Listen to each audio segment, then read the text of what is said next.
Masayuti Bemak Bini Osina Katalwengenga Katalisho Butona Magawe Yoni Yesu Dokoro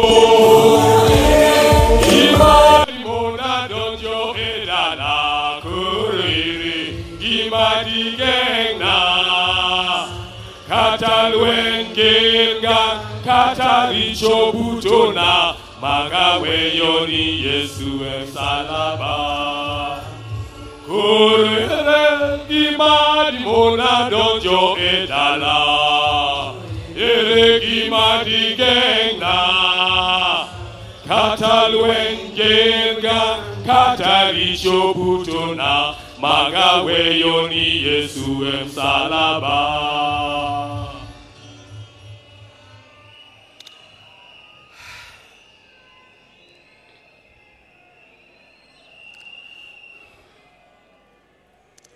God is good. God is good all the time. I know you say that is his nature. And even at a time like this, let's not forget our God is there and our God is still good. He'll never leave us. He'll never forsake us. I want to begin by thanking the people of Kenya, the people of Africa, and the citizens of the world who have joined to help me bury my husband, the father of my 4 children, Right Honorable Raila Odinga. I never imagined that this would fall on me to lead the family and the world in burying Raila. I hoped it would be the other way around. With pain, without lamentation, I accept the will of God. I want to thank the President of the Republic of Kenya, His Excellency, Dr. William Samoei Ruto, and the government for going out to accord my husband, our father, Right Honorable Raila Odinga, such a dignified send-off. Indeed, in this part of the world, we've never seen something like this. We've never seen a dignified send-off like what we see here in Bondo. Mr. President, thank you very much for according Raila this kind of send-off. Mr. President, my family is grateful to you for being a man of his word and a man who stands with friends after committing yourself to do so. Thank you. I want to thank the leaders of Kenya. I was looking around and said, whose name do I mention? But all of you are being very close to Raila. When I look back, I see people who are very close to Raila as friends and colleagues in the life of Kenya. I want to thank specifically former President Uhuru Kenyatta. He's a true friend. He stood by us.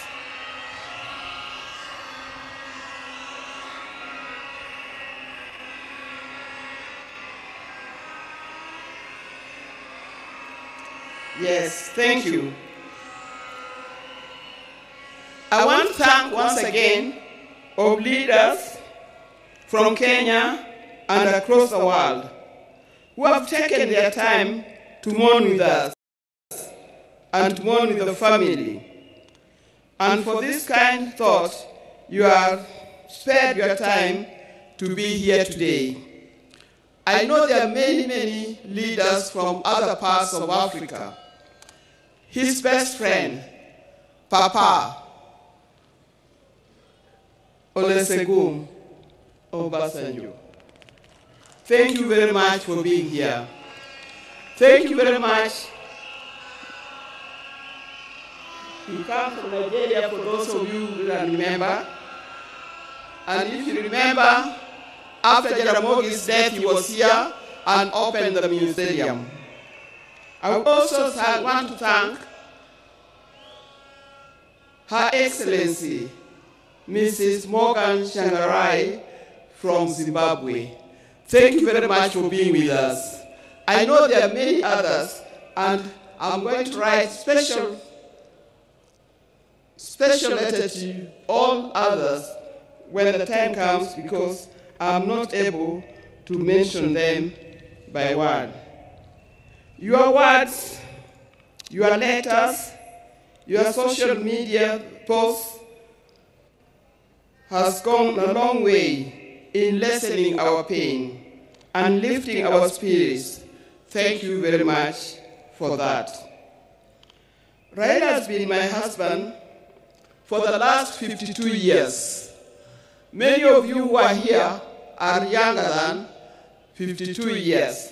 You could easily have been our children.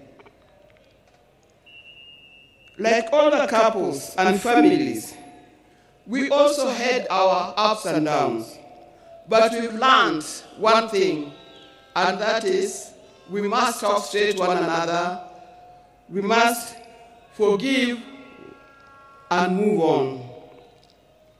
Now, juggling the family life and public life exert extreme pressure and demands on us from time to time. I know most of the time we used to say Raila is more of public life, political life, than he is for family life. But every time he came, he gave us what we deserved. I remember he attends to each one of us individually according to our needs. And that is not only his children and grandchildren, but also to his brothers and sisters. When Oburu was here, he didn't emphasize. But I think the next person, after loving me, the other person that he loves, leave alone his children, is Dr. Buru. Raila would not do anything without consulting with Dr. Buru. And if you wanted to know more, and you wanted to get to know what he's going to do, if you are clever, you talk to Dr. Buru first to talk to him, so that he softens the way for you to talk to him.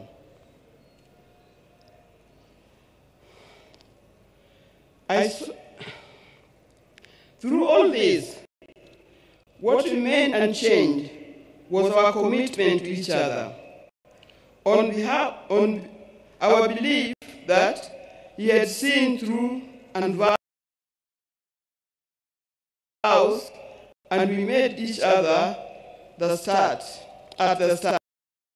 It worked for us. It was through the timeless years of detention, years of exile, and decades of commitment to the people of Kenya and the people of Africa. The detention years and years in this exile tested our family in a way only a family can appreciate. It was not easy. But all the time, when he was away, either in detention or in exile, I knew he would always come back. This time,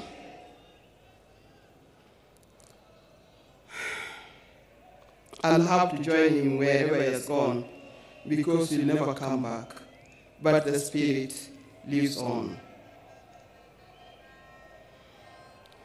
When I first met Raila, some 54 years ago,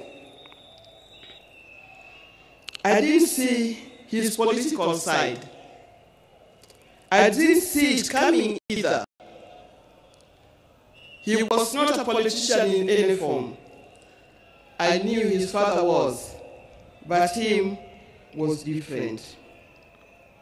And with my friends, then I was at the University of Nairobi, we were young, idealistic ladies who swore not to marry. We swore to marry calm, professional men, not those who give to the loudness of politics. I swore I had time, we had no time for the people who are doing political science, the lawyers, and so forth. We didn't know what was coming. In my group, and they know them, the group of the sisters, were with at the University of Nairobi, people like Claire Udwol, Gladys Okoth, Deborah Kiai, and so forth. You know you were very well. Out of my group, I was the first one to marry. I married an engineer, a man of calm demeanor and reflective character. They all congratulated me because of that. Little did I know I was marrying a political engineer who would proceed to make engineering of Kenya his lifelong project. I didn't know. From the turn of events, I came to understand firsthand that they mean, when I came to understand firsthand the meaning of still waters runs deep. He was a calm person, but as we lived, I realized he was a deep thinker of a different kind.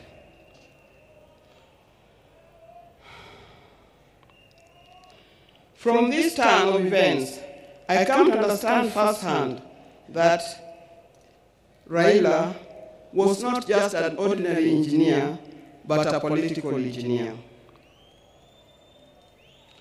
I evolved, adapted, and handled challenges that came my way, courtesy of being Raila Odinga's wife. And those challenges were many. I know if you are to ask the spouses of these politicians down here,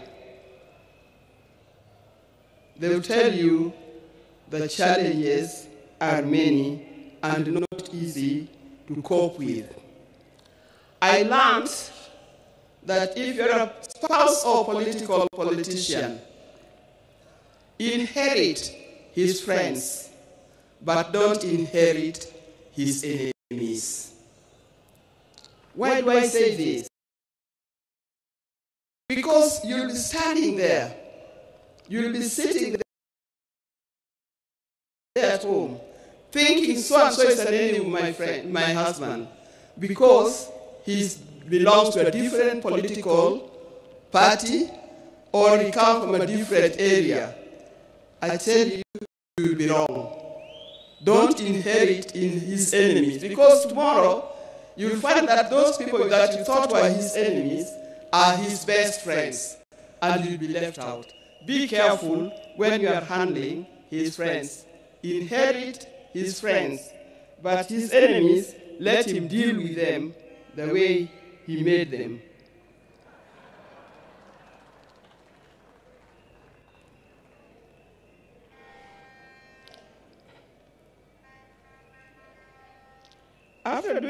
After going through it all, I had a chance to marry. If I had a chance to marry him, I would marry him again. I would be happy to do it. But this time, I'll marry him knowing I'm marrying a politician, not just an engineer only.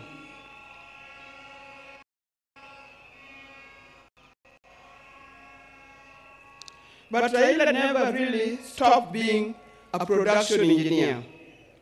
It has been said, but he also practiced it. He started the East African Spectre, the company that manufacturing gas cylinders, and that is thriving in that. Those who are working for East Africa Spectre, please try to keep up his legacy of making it a real big industry that Raila intended it to be. Raila was always disturbed by the fact that Kenya was not moving as fast as he expected. At the time of independence, Kenya was at par with countries like South Korea, with countries like Thailand. I think we're even ahead of many other large countries. But these countries have moved very fast. They've moved very fast to be first world countries. Kenya, we are still dragging a little. This thing can be changed. I've traveled in many countries. In 1995, during the International Women's Decade that was in Beijing, we went to Beijing, the women of the world went to Beijing, and what I noticed that the tallest building in Beijing was a 4-story building, and it was a hotel. I also noticed, that's me, that many of the people who are working in Beijing, the Chinese, they were wearing what we call overalls, the things that industrialists wear in the factory. They were either yellow, red, blue, green, or any other. And everybody was moving in a rickshaw. Go to Beijing today, you can see a different world. It can be done. Even in Kenya, we can change it. With hard work, determination, focus, we can change our country. And as I'm talking here, I know we have leaders here. Please focus in changing the country. Let's not seek leadership to enrich ourselves. Let's not seek leadership to acquire wealth for ourselves, but acquire wealth for Kenya and acquire wealth for our generation to come.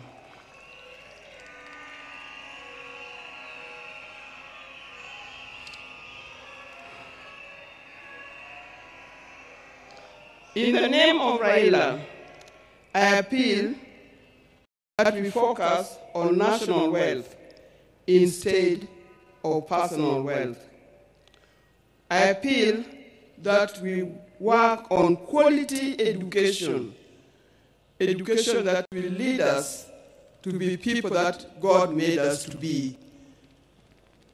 I appeal that we have our nation in order, correct our health institutions so that it give us the kind of life that we need to live.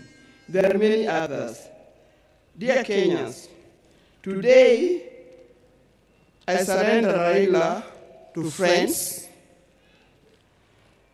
family, and patriots who went ahead of him. I surrender Raila to eternity, and I surrender Raila to all the ages. I know he's comfortable where he is. I know he deserves to be in the company where he is. And I pray that when my time comes, I'll join him there in heaven realms. Fare thee well, my dear husband. Fare thee, Jane, father of our children. Fare you well, the friends of many. If you were to start again, I would be there with you. Thank you, and may God bless you all for being here.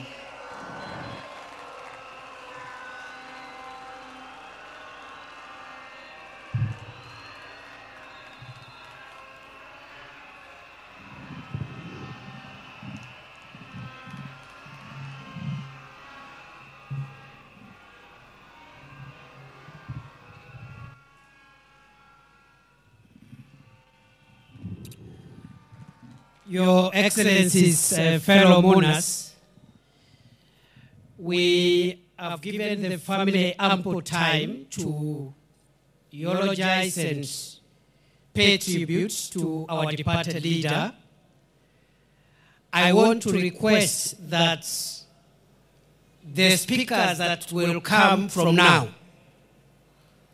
to focus on the occasion of today and be very brief, and other than perhaps the President and the retired President and President Obasanjo, everyone else, no one should speak for more than 3 minutes, otherwise we'll be here until night. I want to urge us respectively to dignify the day by being brief and to the point.